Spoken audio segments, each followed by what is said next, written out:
Hello students, my name is Manjeet Singh. I am a social science teacher.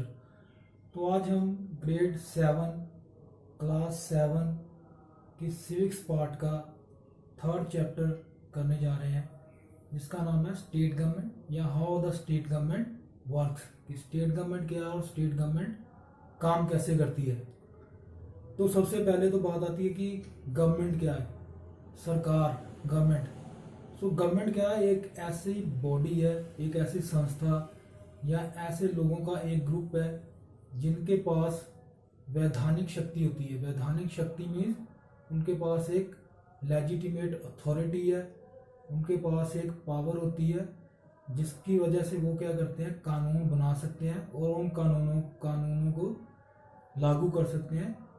वो ये सरकार या ये कानून बनाने वाले लोग या गवर्नमेंट जिनके पास, वो लोग जिनके पास पावर है, ये कहीं भी हो सकते हैं। ये किसी ना बहुत बड़े इंस्टीट्यूट में भी हो सकते हैं, वहाँ के लिए कानून बना सकते हैं। ठीक है, ये किसी ना किसी छोटी स्टेट के लिए भी हो सकता है, बहुत बड़ी कंट्री के लिए भी हो सकता है।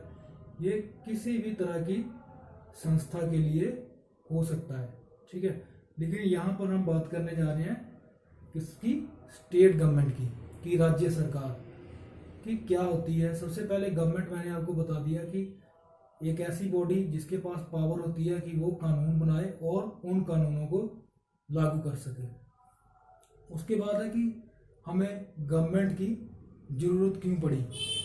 ठीक है, कि वाई वी नीड इट। हमें आखिरकार हमें सरकार की या गवर्नमेंट की जरूरत क्यों पड़ी। तो इसका अंदाज़ा आपको इस बात से लग सकता है कि अगर आप सोच के देखिए, अगर यहाँ पर कोई भी कानून ना हो, कोई सरकार ना हो, कोई कानून ना हो, तब क्या होगा। तब क्या होगा कि जिसके पास जितनी पावर है उस पावर का यूज़ करेगा। ठीक है, जिसके पास कम पावर है उसको दबाने की कोशिश करेगा। लोगों के पास फंडामेंटल राइट्स नहीं रह जाएंगे। ठीक है, सब झगड़े होंगे, उन झगड़ों का निपटारा अच्छे ढंग से या एक सही तरीके से उनका निपटारा नहीं हो पाएगा। ठीक है, न्याय नहीं मिलेगा किसी को, कोई सिस्टम नहीं रह जाएगा कि जिसके हिसाब से कोई देश चलेगा। इसलिए हमें सरकार की जरूरत पड़ती है, क्योंकि सरकार हमें वो सिस्टम प्रोवाइड करती है, वो सिस्टम हमें देती है जिसकी वजह से सब लोगों की सिक्योरिटी और सेफ्टी का ख्याल रखा जाता है। ठीक है, देश को, लोगों को बचाया जाता है बाहर के देश वालों से। ठीक है, बाहरी अटैक से, आउटसाइडर के अटैक से, इन्वेडर के अटैक से बचाया जाता है। ठीक है, उसके बाद लोगों के वेलफेयर के लिए काम किया जाता है, गवर्नमेंट के द्वारा कानून बनाए जाते हैं। तो इन सारी वजहों से, इन सारे कारणों की वजह से जो गवर्नमेंट का होना बहुत जरूरी है। ठीक है, without government there will be anarchy in the country. अगर गवर्नमेंट नहीं है तो वहाँ का एब्सेंट है गवर्नमेंट, तो एक ऐसी स्थिति पैदा हो जाएगी जिसको बोला जाता है अनार्की। अनार्की में कोई सिस्टम का ना होना। ठीक है, हर तरफ क्या है, गुंडागर्दी।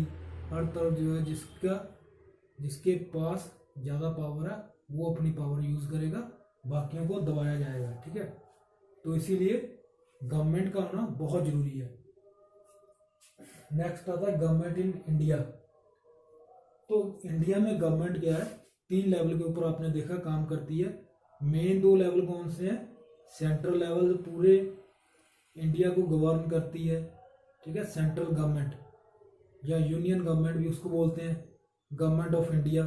ठीक है, उसके बाद है हर स्टेट के लिए गवर्नमेंट्स होती हैं, उनको हम स्टेट गवर्नमेंट्स बोलते हैं ना, राज्य सरकारें बोलते हैं। ठीक है, सो अब जो गवर्नमेंट है ये काम कैसे करती है। तो गवर्नमेंट के काम करने का तरीका क्या होता है कि इसने अपनी जो पावर्स हैं ये डिवाइड कर रखी होती है, या कामों को डिवाइड कर रखा होता है।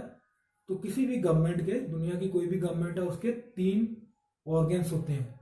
ठीक है, जैसे हमारा शरीर है, हमारे अलग अलग ऑर्गन्स का अलग अलग काम है, इसी तरह जो गवर्नमेंट है उसके भी 3 ऑर्गन्स हैं और हर ऑर्गन का अलग काम है।